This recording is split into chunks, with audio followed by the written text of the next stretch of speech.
महाराज जी, आपके चरण में कोटि कोटि प्रणाम जी। महाराज जी, मैं उड़ीसा से आया हूँ। तो महाराज जी, हमारा 20 साल हो गया, आज तक संतान नहीं हुआ, तो हम लोग टेंशन में हैं। टेंशन किस बात की है जी? टेंशन से थोड़ी संतान होती है। नहीं, बहुत सारे जगह ट्राई किया। डॉक्टर ने क्या बोला? डॉक्टरों ने क्या रिपोर्ट दी? क्या दिक्कत है आपको या आपकी पत्नी को? नहीं, उनकी ट्यूब का प्रॉब्लम था। ट्यूब का प्रॉब्लम था। मतलब वो डॉक्टर ने बोला कि वो मां नहीं बन सकती? नहीं बन सकती। आईवीएफ किए थे, आईवीएफ भी नहीं हुआ। तो अब डॉक्टरों का क्या फाइनल जवाब है? नहीं बन सकती है मां, संभावना है कि नहीं? नहीं। हम बाहर से एक एलिजिबल कैंडिडेट को अडॉप्ट करना चाहते हैं, तो मार्क बताइए। अब हम ऑर्फनेज को अप्लाई की थी, लेकिन फिजिकली मेंटल हैंडीकैप बेबी मिला, इसलिए बाहर से एक एलिजिबल कैंडिडेट को मैं मेरी उत्तराधिकारी बनाना चाहती हूँ। आज उसका मार्क बताइए। ऐसा है कि किसी एक बच्चे को गोद लेने से बेहतर है आप स्वयं किसी एक अनाथ आश्रम, वृद्धाश्रम को गोद ले लीजिए, पूरे बच्चों को गोद ले लीजिए और अपनी पूरी संपत्ति उन बच्चों के पढ़ाने लिखाने में खर्च करिए। एक बच्चे को गोद मत लीजिए। एक बच्चे को गोद लेंगे तो एक बच्चे का भला होगा, पर आप किसी अनाथ आश्रम को गोद ले लीजिए, आप वृद्धाश्रम को गोद ले लीजिए, गौशाला को गोद ले लीजिए, गायों की सेवा, आपकी जो संपत्ति है। आप एक स्कूल बनाइए, एक स्कूल बना के जितने भी क्षेत्र में गरीब परिवार के बच्चे हैं सबको पढ़ाइए, वो सारे बच्चे आपके कहलाएंगे। जरूरी नहीं है कि मेरे गर्भ से, मेरे पेट से जन्म ले। मानो तो मैं गंगा माँ हूं, ना मानो तो बहता पानी, मान लो तो मैं ही आपका बेटा हूं, मान लो तो आप ही मेरे माँ बाप हैं, नहीं मानो तो कौन किसका है संसार में। तो मान लो आप एक स्कूल बनाओ और इस स्कूल में जितने बच्चे पढ़े सबको बढ़िया पढ़ा लिखा के योग्य। तो मैंने वीडियो बंद कर दी, पहले जाके सब्सक्राइब करो। आप लोग जैसे ही सब्सक्राइब कर दोगे वीडियो अपने आप चालू हो जाएगी। सब्सक्राइब करो, वीडियो अपने आप चालू हो जाएगी। देखो, जिसने सब्सक्राइब कर दिया उसके फ़ोन में चालू हो गया। नीचे बटन दबाओ सब्सक्राइब का, वीडियो चालू हो जाएगी। सब्सक्राइब। किसी को डॉक्टर, किसी को इंजीनियर, किसी को एडवोकेट, किसी को जज बनाओ, सबकी माँ बनो जी। एक की नहीं, एक की चक्कर में पड़ोगे तो वो नालायक निकल गया तो आपको मार के बाहर कर देगा और संपत्ति लेके भाग जाएगा। ऐसा भी केस समाज में देखा है। लेकिन स्कूल बनाओ जी, और संपत्ति है आपके पास जी है, तो आप स्कूल बनाओ। स्कूल में जो क्षेत्र के गरीब तबके के लोग हैं, बेटियां हैं, बेटा है, एक बेटा क्यों चाहती हो? स्कूल बनाओगे हजारों बेटा बेटी मिल जाएंगे, सब आपके हैं। गुरु गोविंद सिंह जी के जब 2 बेटे शहीद हो गए, सुनो पूरी बात, गुरु गोविंद सिंह जी के जब 2 बेटे शहीद हो गए युद्ध में, और 2 बेटों को मुगलों ने दीवार में जिंदा चुनवा दिया। 7-8 साल के बच्चों को जब दीवार में जिंदा चुनवा दिया, मतलब दीवार में पैक कर दिया, तो उनकी पत्नी रोने लगी। गुरु गोविंद सिंह जी की कोई माँ अपने बेटों को जिंदा मरते, जिंदा शहीद कैसे देखेगी? क्या दिल रहा होगा, रो पड़ी। गुरु गोविंद जी से कहा, देखो मेरे बच्चों का क्या हाल हुआ।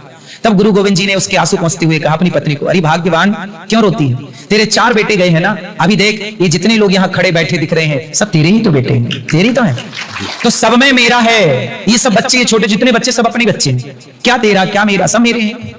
मान लो तो सब मेरे हैं, नहीं मानो तो अपनी भी कहां सेवा कर रहे हैं। जिन माओ ने 4-4 बच्चे जन्म दिए, वो 4 बेटों की मां गौरी गोपाल में रह रही है, उन माओं की सेवा ये दास अनिरुद्ध कर रहा है। अभी 15 तारीख को एक माता की मृत्यु हुई थी, यहीं पैसी 15 फरवरी को एक माँ की मृत्यु हुई। तो हमने उसकी बेटी को फोन लगाया, बेटी आपकी माँ की मृत्यु हो गई, अंतिम दर्शन करने आ जाना। तो बेटी बोली कि महाराज हम थोड़ी देर बाद आपको बताएंगे कि हम आ पाएंगे कि नहीं आ पाएंगे। मतलब बेटी बोल रही हम विचार करके बताएंगे। माँ मरी पड़ी है और वो विचार कर रही है कि मैं आऊंगी कि नहीं आऊंगी। फाइनल नहीं आई, तो ये औलाद है, बेटी नहीं आई। कुछ माओ के बेटे, माँ मर गई, माँ की मृत्यु हो गई, बेटों को हमने बोला माँ मर गई भैया, माँ की मृत्यु हो गई, अंतिम कंधा तो दे दो। बेटा बोला मैं नहीं आता, मेरे पास टाइम नहीं है। तब ये दास अनिरुद्ध माँ को कंधा भी देता है, जीते जी भोजन भी, दवाई भी, ऑपरेशन जरूरत पड़ने पर, और मरने के बाद 13वीं भी यही होती है माँ की। ये है हाल। तो जिन माओ के बेटा है वो तो वृद्धाश्रम में है, इसलिए भगवान ने आपको बेटा नहीं दिया कि शायद बेटे से आपको कष्ट ज्यादा होना था। लेकिन आपको एक उपाय भगवान सुझा रहे हैं मेरे द्वारा, एक स्कूल बनाओ, बच्चों को पढ़ा लिखा के खूब योग्य बनाओ। सही है कि नहीं सुझाव? सब आपके बच्चे हैं। हम लोग एक टेंशन में है कि हम जब बेडरिडन हो जाएंगे हमारी सेवा कौन करेगा? हम, ये दास अनिरुद्ध जिंदा है, रहेगा, यदि मैं जिंदा रहा मैं आपकी सेवा करूंगा। और जो आप बच्चे को पढ़ाओगे लिखाओगे ना स्कूल में, वो बच्चे बड़े होकर के वो जरूर आपकी उनमें से कोई बच्चा जरूर ऐसा होगा जो आपको सच्चा अपना माँ बाप मान के आपकी सेवा करेगा, वो आपकी सेवा करेंगे। आप स्कूल बनाओ तो सही, आप ये मत कहो, और ये मत कहो कि हमारी सेवा कौन करेगा, भगवान करे। ऐसी नौबत ही ना आए कि हमारी को कोई 1 गिलास पानी दे, हम अपना चलते फिरते भगवान के घर जाए, हमें किसी की सेवा की जरूरत ही ना पड़े। हम क्यों बिस्तर में पड़े, हम क्यों भगवान बिस्तर में क्यों पड़े, हम चलते फिरते भगवान के धाम जाएं। हमें किसी, भगवान करे हम रोटी पानी देते रहें, हमें किसी से रोटी पानी लेने की जरूरत ना पड़े। भगवान करे ये हाथ देते देते जाए, यूं करने की जरूरत। सही है ना मेरी माँ? टेंशन ना पालना। आज से स्कूल बनाओ और जब तक के लिए आपका ये दास अनिरुद्ध आपका बेटा है, ठीक है? राधे राधे, कोटि कोटि प्रणाम गुरुजी। बात समझ में आई कि नहीं? हाँ। क्या समझ में आया? अब टेंशन लोगी? नहीं लूंगी। टेंशन लेने का नहीं, बिंदास जीने का, खुश रहने का। मीराबाई को बेटा था क्या? उत्तर, मीराबाई को बेटा था? नहीं था ना? क्या उनका कल्याण नहीं हुआ? जो समाज की सेवा करता है उसका कल्याण भगवान करते हैं। जटायु का अंतिम संस्कार जब कोई नहीं था उनके आगे पीछे बेटा बेटी, तो जटायु का अंतिम संस्कार भगवान ने किया, क्योंकि उन्होंने सेवा की थी। सेवा करने वाले की सेवा भगवान करते हैं। बेटा क्या सेवा करेगा? गुरु जी मेरा टीथ डीके होने जा रहा है, वो टेंशन में, और टीथ को कैसे ठीक करना है? धीरे धीरे टीथ डीके हो जाता है। दांत, हाँ दांत गिर रहे हैं। डीके हो जाता है, दंत क्षय हो जाता है, डीटी मतलब दंत डिक्रीज हो जाता है ऊंचाई से। कमजोर हो गया, कमजोर नहीं, क्षय हो जाता है धीरे धीरे। दांत बड़े हो गए, दांत घट रहे हैं आपके। हाँ घट रहे हैं। तो दांत घिस रहे होंगे। अब आप कितने साल की हो गई? 49। 49। तो थोड़ी सी दांत तो घिसेंगे। 49 की भी तो हो गई हो, 50 के लगभग की, तो आधे दांत चले जाएंगे। अब आधी उम्र बची, 50 गई, 50 बची, 50 50 100। बोलो हाँ। इसलिए दांत वात के चक्कर में क्यों पड़ी हो? किसी को काटना क्या दांत से? बड़े बड़े करना। तो मैंने वीडियो बंद कर दी, पहले जाके सब्सक्राइब करो। आप लोग जैसे ही सब्सक्राइब कर दोगे वीडियो अपने आप चालू हो जाएगी। सब्सक्राइब करो, वीडियो अपने आप चालू हो जाएगी। देखो जिसने जिसने सब्सक्राइब कर दिया उसके फ़ोन में चालू हो गया। नीचे बटन दबाओ सब्सक्राइब का, वीडियो चालू हो जाएगी। सब्सक्राइब। टेंशन में झड़ रहा है, समझ टेंशन में ऐसा हो जा रहा है। तो डॉक्टर बोला कि टेंशन में ऐसा हो रहा है। आज से आपको टेंशन लेना, आप टेंशन लेना बंद कर दोगी, दांत अपने आप बढ़ जाएंगे। बोलो हाँ या ना? अच्छा आप टेंशन लोगी? आप मैंने देखो कितना अच्छा उपाय बताया आपको। टेंशन लेने का नहीं, जिंदगी बिंदास। भगवान ने जिंदगी दी है आनंद के लिए, परेशान होने के लिए नहीं दी। इतना अच्छा जीवन है, क्यों परेशान होती हो मेरी माँ? भगवान का चिंतन क्यों नहीं करती हो? शरीर, दांत वात, एक दिन आंख भी हमारी जाएगी, दांत भी जाएंगे। शरीर, ये शरीर नश्वर है। ये अनिरुद्धाचार्य एक दिन चिता पे जलता हुआ दिखेगा आप सबको। फिर ये शरीर नश्वर है, इससे क्या मोहब्बत करे मेरी माँ? जीते जी कुछ ऐसा कर जाओ कि हमारे मरने के बाद भी हमारा काम जिंदा रहे। इसलिए अच्छा करो। शरीर तो नश्वर है, कितना संभालोगे? दांत भी घुरेंगे, आंख भी घिसेगी, घुटने भी कटकट होके खत्म हो। हम तो चिता पे लेटेंगे एक दिन, इसलिए ज्यादा परेशान नहीं होना चाहिए। बिंदास जियो, बिंदास मरो। जियो भी शान से, मरो भी शान से। परेशान होकर जिंदगी नहीं जीना चाहिए। गुरु जी आपको बहुत बहुत धन्यवाद। गोटी गोटी प्रणाम। अब टेंशन लोगी क्या? नहीं लूंगी। खाओ माँ कसम के नहीं करोगी टेंशन? नहीं लूंगी। क्या सोच सोच के परेशान नहीं होना, नहीं। ठीक है? अब क्या जपोगी?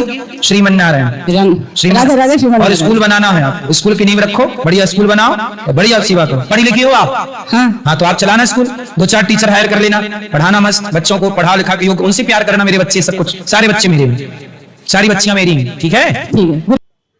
अगर आप लोग को हमारी वीडियो अच्छी लगी तो लाइक कर देना, सब्सक्राइब कर देना और एक प्यारा सा कमेंट जरूर कर देना। सब्सक्राइब जरूर करके जाओ। सब्सक्राइब। सुबह सुबह दरिया का नज़ारा कितना मस्त है। सुबह सुबह मॉर्निंग शो का है, यही है दरिया का नज़ारा सुबह सुबह।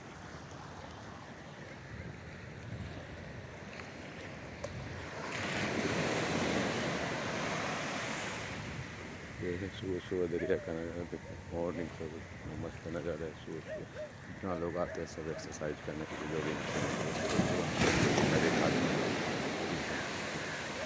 भाग दौड़ जिंदगी में का 1 घंटा टाइम निकल के आना ही चाहिए किसको, सबको अपने शरीर के लिए एक्सरसाइज करना जरूरी है।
सुबह सुबह दरिया का नज़ारा देखो कितना मस्त है। सब लोग घूमने कर रहे हैं, मस्त है।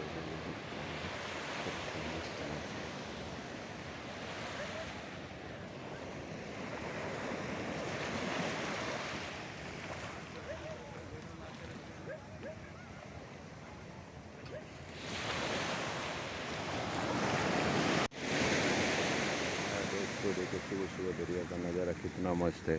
सुबह सुबह मॉर्निंग शो का है, यही है दरिया का नज़ारा सुबह सुबह।